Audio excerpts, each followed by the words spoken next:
Bismillahirrahmanirrahim. Uhayyikum bitahiyatil Islam. Assalamualaikum warahmatullahi wabarakatuh.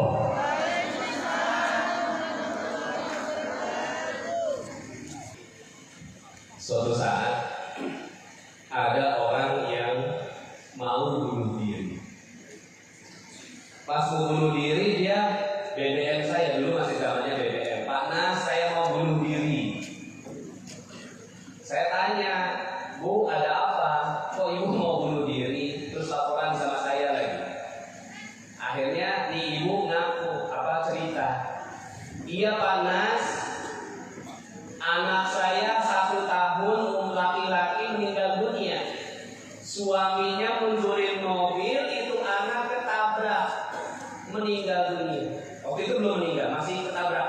Kakaknya 2 perempuan melihat dengan mata kepala sendiri, adiknya ditabrak sama bapaknya. Teriak nih anak 2, ayah, ada adik ayah. Si ibu lagi masak di dapur, keluar, lari tergopoh-gopoh melihat anak itu gelepar-gelepar di bawah ban. Digedor-gedor itu kaca mobil suami, turun, kemudian akhirnya didorong pelan-pelan, nyelamatin sang anak, dibawa ke dokter, tengah perjalanan meninggal di pangkuan. Saat itu sang ibu udah gak mau hidup lagi. Akhirnya saya udah gak mau hidup lagi Pak Nas. Melihat anak itu saya langsung stres, depresi. Melihat mobil langsung mual. Kebayang wajah anaknya di bawah mobil itu. Akhirnya saya bilang begini, Bu, ini konsepnya sederhana. Pokoknya energi yang ada dalam tubuh gak boleh ada. Saya bilang, Bu, kalau ibu percaya sama saya, boleh gak ibu ambil air wudhu? Siap Pak Nas. Dia ngambil wudhu. Udah selesai wudhu, nanya lagi, Pak Nas, apalagi yang harus saya lakukan? Coba sholat, saya bilang. Udah selesai sholat, dia nanya lagi, Pak Nas, saya tetap masih mau bunuh diri. Apalagi yang harus saya lakukan? Coba buka Quran, saya bilang. Coba buka Quran. Terus dia nanya, ayatnya berapa Pak Nas? Iya, ayat berapa ya?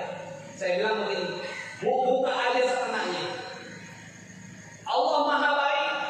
Coba buka setengahnya, minta sama Allah ayatnya lepas untuk jadi obat buat ibu.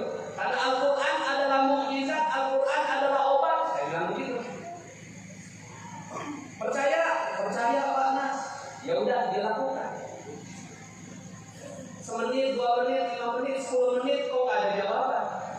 Saya sapa lagi, Bu, gimana kabar? Gak ada jawaban. 15 menit, Bu, gimana kabar? Gak ada jawaban. 20 menit, Bu, gimana kabar? Gak ada jawaban.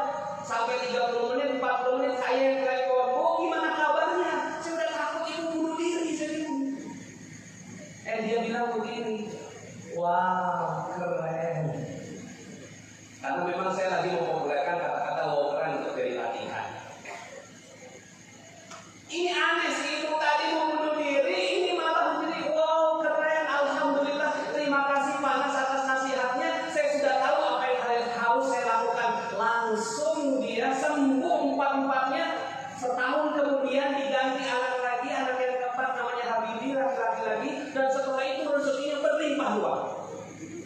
Yang saya heran itu, kok bisa hanya dengan membuka Al-Quran, ketika dia buka Al-Quran tapi dengan penuh niat, intensi yang sangat tinggi, harapan yang begitu besar, dengan jawaban dari Al-Quran dapat ayat bunyinya begini, wa yunziral ladzina qalu ittakhadallahu walada. Ayat ini turun untuk memperingatkan orang yang menuduh bahwa Allah mengambil seorang anak. Kaget dia. Kok ayatnya lepas pas dibuka?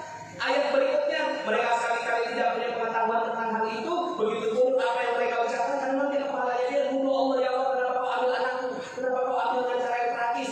Kenapa kau tega banget ya Allah? Ayat berikutnya, maka apakah barangkali kamu akan membunuh dirimu sendiri? Kaget dia. Jika Allah tahu kau membunuh diri. Ayat berikutnya jadi obat. Sungguh tidak ada yang ada di muka bumi ini kecuali perhiasan untuk menguji siapa di antara mereka yang terbaik perbuatan. Akhirnya dengan bekal ayat yang terakhir itu diwiridkan sama dia, sembuh, kemudian akhirnya selesai, bahkan setelah itu rezekinya berlimpah. Halo. Hai. Saya pas dapat kisah ini langsung, ya Allah, kayak dapat durian runtuh. Yes, saya jadi tahu bagaimana caranya menyelesaikan persoalan saya yang minus 21 miliar. Debt collector datang. Saya ke belakang dulu, ya Allah, tidak ada debt collector di depan, ya Allah, titip kepadaku satu ayat yang membuat debt collector ini tenang. Ketika saya buka, saya wiridkan, langsung dari singa jadi meong. Langsung dia. Tadinya tuh bayar. Bentar ya, saya ke belakang dulu sebentar. Ngapain kamu mau kabur ya? Sebentar aja Mas, sebentar. Saya ke belakang, ya Allah. Aku nggak punya yang lain, ya Allah. Aku cuma punya Quran, ya Allah. Titipkan kepadaku Quran ayat yang bagus, ya Allah. Ketika saya buka, saya nggak tahu ya. Yang penting dia positif ayatnya. Saya zikirkan, saya wiridkan. Pas keluar, ya udah. Saya tunggu ya. Langsung berubah. Akhirnya setiap debt collector datang, begitulah caranya. Jadi Bapak Ibu sudah tahu bagaimana cara menghadapi debt collector.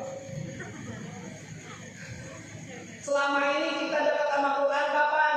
Kalau ada peristiwa, kalau ada kuntilanak lewat baru buka Quran merah. Kemudian letakkan dalam ayat kertas ya, tulis Allah la ilaha illa huwal hayyul qayyum tersebut siapa yang mau kuntilanak saja. Terus jalan secukupnya. Taruh di atas pintu. Dekat sama Quran kalau yang begitu-begitu. Kenapa kita nggak dekat sama Quran kalau ada persoalan yang ada dalam hidup? Ternyata penelitian membuktikan ketika kita lagi galau, gelisah, khawatir, cemas, maka seluruh tubuh kita nggak beraturan. Betul? Halo? Ketika ditagih sama debt collector nggak beraturan tubuh. Maka ketika nggak beraturan sama seperti besi. Besi ada yang bisa jadi magnet kalau Bebo? Halo? Namanya besi berani, betul? Ketika besi berani ini diteliti, ternyata struktur molekulnya itu rapi dan beraturan. Nah, caranya bagaimana? Kalau lagi galau, coba minta sama Allah.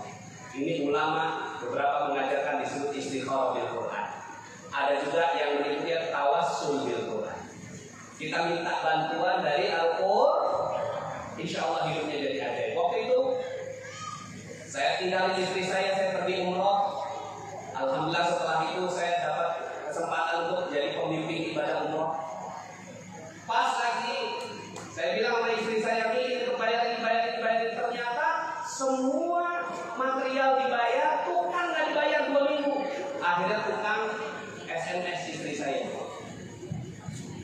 Ibu jilbab aja lebar, kelakuan iblis gitu. Kata tukang tuh. Pokoknya saya akan datang satu pasukan ke rumah itu, terserah apa yang terjadi. Dikirim SMS ini ke saya. Saya baca di Madinah, ya Allah, saya nggak mampu untuk nolongin istri saya, ya Allah. Saya ambil Quran, titipkan kepadaku satu ayat. Ketika saya buka, dapat ayat, saya kirim ke istri saya. Nah enaknya ini kalau udah punya ibu magnet rezeki, nggak perlu kirim duit.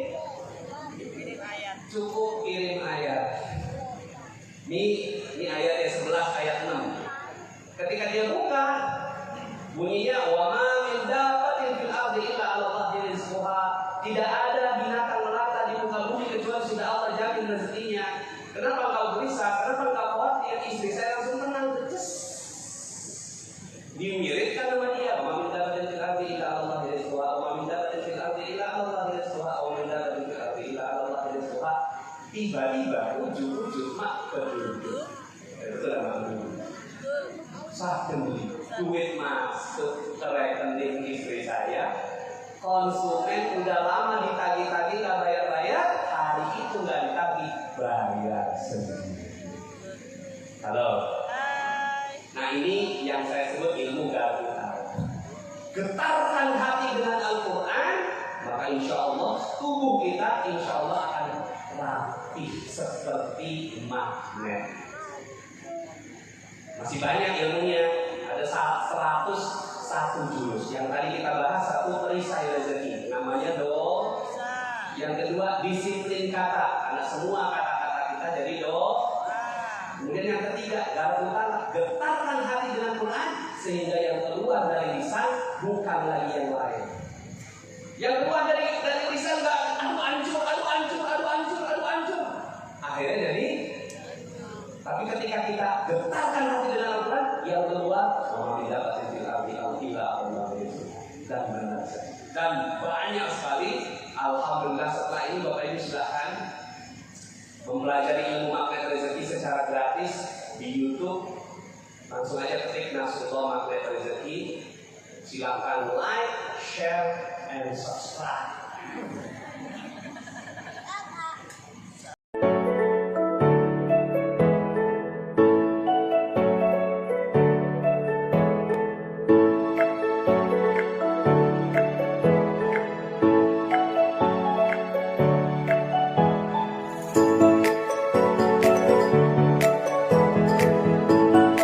Alhamdulillahirrabbilalamin. Sahabat-sahabat Filah Best Learning Center yang kami cintai, sahabat-sahabat Magnet Rezeki, setelah Anda menyimak video ini, marilah senantiasa kita beristighfar kepada Allah Subhanahu wa taala untuk melepas perisai-perisai rezeki kita. Rabbi ghfirli wa tub alayya innaka antat tawwabur rahim. Ya Rabb, ampunilah kami, terimalah taubat kami, sesungguhnya Engkau Maha Penerima taubat dan Engkau Maha Penyayang. Dan mari senantiasa kita bersolawat kepada baginda Nabi Muhammad sallallahu alaihi wasallam. Sallu ala Muhammad, Allahumma salli alaihi wa ala alihi wa sahbihi. Wassalamualaikum warahmatullahi wabarakatuh.